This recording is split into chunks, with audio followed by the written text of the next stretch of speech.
दर्शकों, हरिओम, जय श्री राम।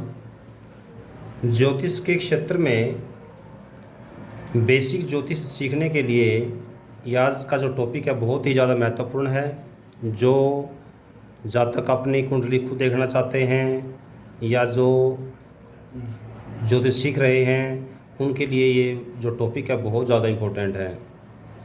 आज हम कर रहे हैं कि ग्रहों की अंशों के अनुसार उनकी अवस्था, जैसे शिशु है, बालक है, युवा है, प्रौढ़ है, वृद्ध है या मृत है, कौन सी अवस्था में है।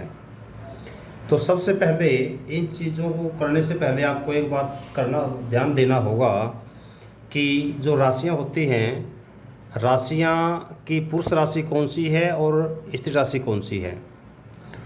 आपने एक चीज़ ध्यान देनी है कि जितनी भी विषम संख्या लिखी है, विषम, अपने मैथ में पढ़ा ही होगा, विषम मतलब ऑड नंबर, जैसे 1, 3, 5, 7, 9, 11।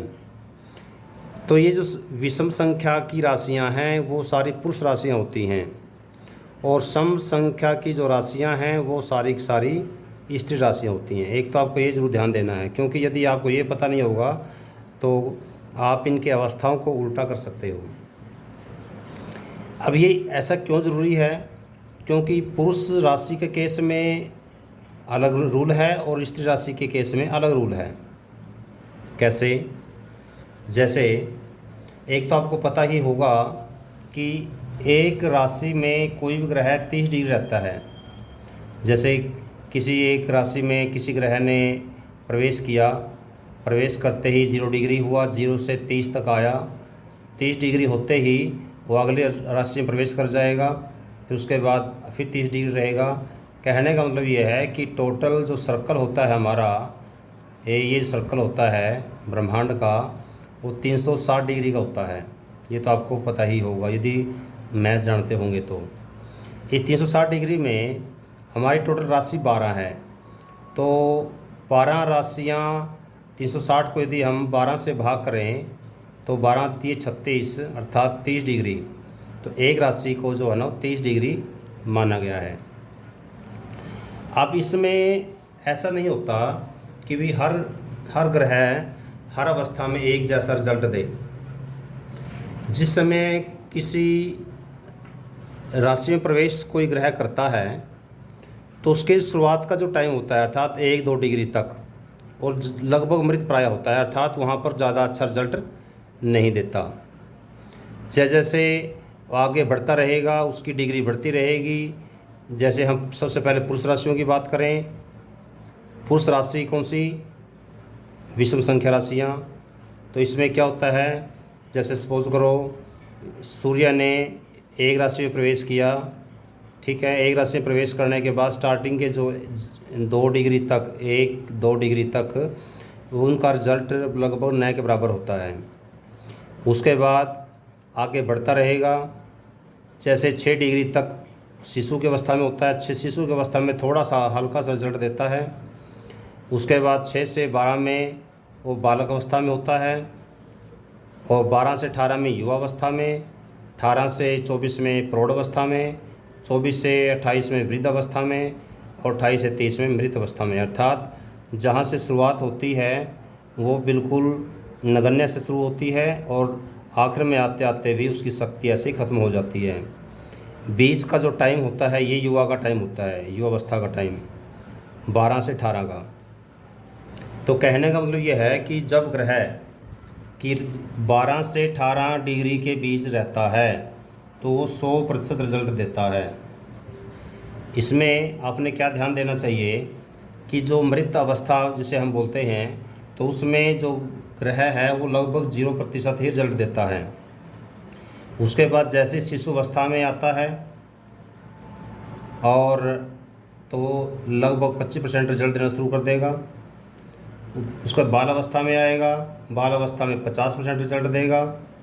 बाल के बाद जैसे युवा अवस्था में बिल्कुल 100% रिजल्ट देगा। बाल अवस्था में आने के बाद बाल अवस्था 18 के बाद फिर घटना शुरू हो जाएगा, अर्थात 18 से 24 तक जब प्रौढ़ अवस्था होगी, प्रौढ़ अवस्था में फिर 50% रिजल्ट देगा।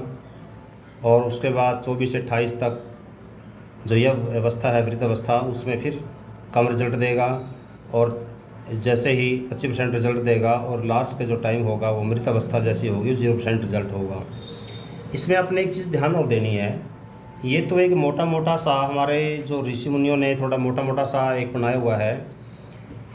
इसमें आपने एक ध्यान देना, जैसे उदाहरण के लिए 12 से 18 में 100% रिज़ल्ट मैंने बताया आपको। ऐसा नहीं है कि 18 से 19 पे होते ही एकदम 50 पे आ जाएगा,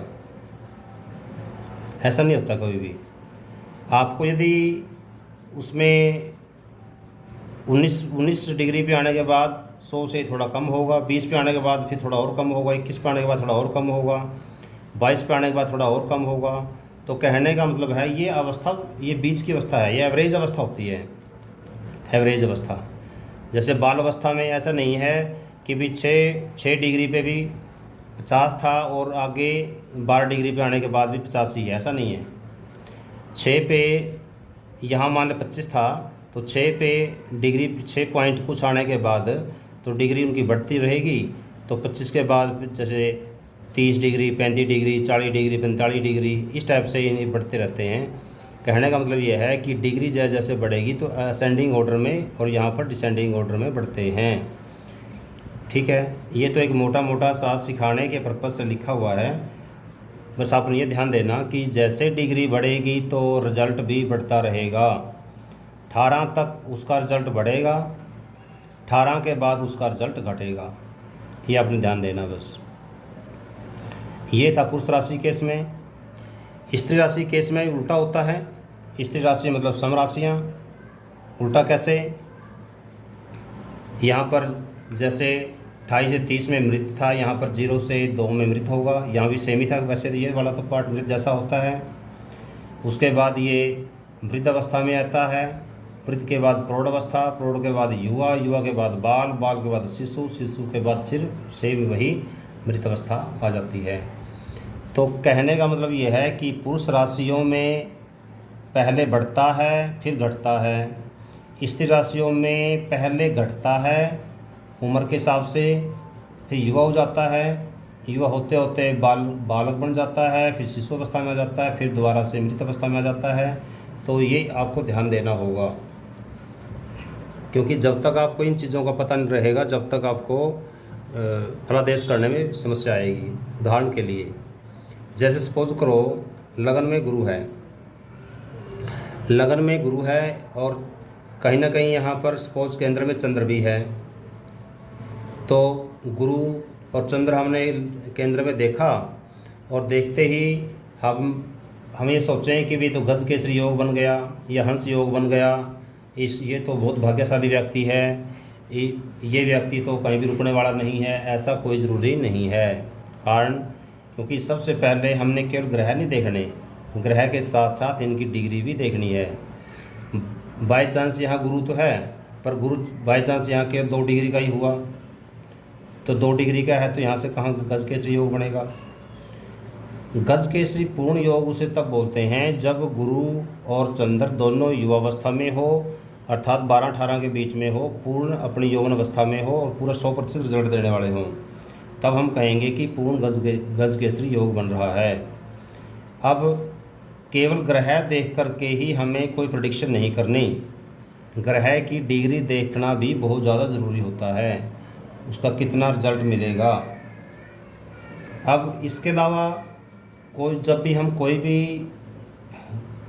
प्रेडिक्शन करते हैं, प्रेडिक्शन करते हुए हमें और भी ये ध्यान देना चाहिए भी जो ग्रह हमारे खिलाफ हैं, कुंडली में ऐसी स्थिति में त्रिक भाव में बैठे हैं, 6, 8, 12 के भाव में जो ग्रह बैठे हैं, यदि उनकी डिग्री जितनी कम हो या जितनी ज़्यादा हो वो अच्छा है। मीन्स यदि मृत अवस्था में हो तो ज़्यादा अच्छा है, मृत अवस्था में होगा तो कुछ काम करेगा नहीं, भले ही वो त्रिक भाव में बैठे हों।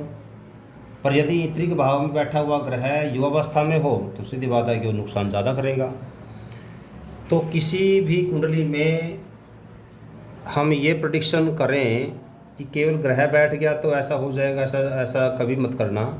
इसके लिए हमें डिग्री का देखना बहुत ज़रूरी है। डिग्री से ही हमें पता चलता है कि ये काम कितना प्रतिशत होने की संभावना है। जितना प्रतिशत रिजल्ट है उसी काम को होने की उतनी % संभावना होती है। यदि युवावस्था का ग्रह है वो 100% अपना काम करेगा। बाल और प्रौढ़ावस्था का जो ग्रह है वो अपना काम 50% तक ही लगभग करेगा। और शिशु और वृद्ध अवस्था का जो ग्रह है वो लगभग 25% ही काम करेगा। और जो मृत ग्रह होता है वो नए के बराबर ही काम करता है। तो नए के बराबर इसलिए बोलते हैं कि भाई थोड़ा बहुत काम करेगा, ज़्यादा काम नहीं करता।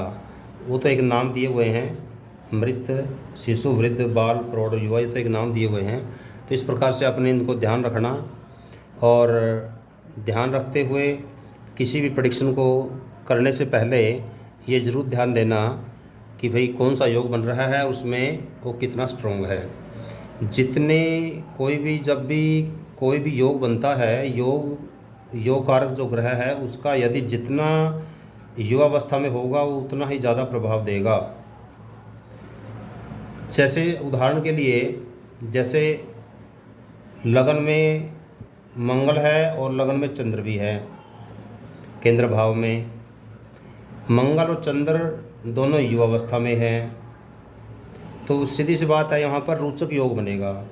अब रोचक योग है, दोनों युवावस्था में है, इसका मतलब 100% रिजल्ट देगा। जैसे हमारे देश के प्रधानमंत्री आदरणीय श्री नरेंद्र मोदी की कुंडली में यहाँ रोचक योग बना हुआ है, रोचक योग है, और उनके जो ग्रह हैं वो युवावस्था में हैं। तो सीधी सी बात है कि युवावस्था का ग्रह है वो पूरा 100% रिजल्ट देगा। वहीं पर यदि मंगल और चंद्र इकट्ठे बैठे हों पर उनकी जो डिग्री है वो कम हो या बहुत ज़्यादा हो, तो उस अवस्था में नाम का रोचक योग होगा पर वो प्रभाव इतना ज़्यादा नहीं होगा। तो इसी कारण से ये देखना होता है कि कौन सा ग्रह कितना प्रभाव देगा, कितना रिजल्ट देगा, और डिग्री का देखना बहुत ज़्यादा ज़रूरी है। तो आज के इस लेक्चर में तो आज इतना ही।